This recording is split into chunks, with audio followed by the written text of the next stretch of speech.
నెలసరి సమయంలో ముందుతో పోల్చుకున్నట్టయితే ఎక్కువ ప్యాడ్స్ యూజ్ చేస్తూ, ప్రతి గంట, 2 గంటలకు ఒకసారి ప్యాడ్స్ చేంజ్ చేస్తూ, అదే విధంగా పీరియడ్ సమయంలో పెద్ద పెద్ద గడ్డలు పడడం, ఎక్కువ రోజులు రక్తస్రావం జరుగుతున్నప్పుడు చాలా మంది ఈ కండిషన్‌ని హెవీ బ్లీడింగ్ అని పొరపాటు పడుతూ ఉంటారు. కానీ ఫైబ్రాయిడ్స్ ఉన్న వారిలో ఈ కండిషన్ అనేది కామన్‌గా ఉంటుంది.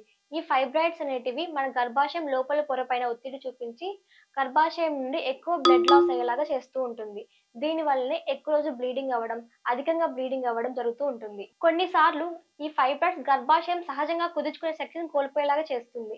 దీని వలన పీరియడ్ టైంలో ఎక్కువగా బ్లీడింగ్ రావడం, పెద్ద పెద్ద గడ్డలు పడడం, అదే విధంగా నెలసరి సమయంలో ఎక్కువగా నీరసంగా అనిపించేలాగా చేస్తూ ఉంటుంది. చాలా మంది ఆడవాళ్ళు ఈ సమస్యను నిర్లక్ష్యం చేస్తూ ఉంటారు. దీని వల్ల కాంప్లికేషన్స్ అనేవి సివియర్ ఫామ్ లో ఉంటాయి. మీరు కనుక ఈ ఫైబ్రాయిడ్ లక్షణాలను ఎర్లీగా గుర్తించి దీనికి సరైన ట్రీట్మెంట్ కోసం ఎదురు చూస్తున్నట్టయితే ఫిడికస్ హోమియోపతిని సంప్రదించండి.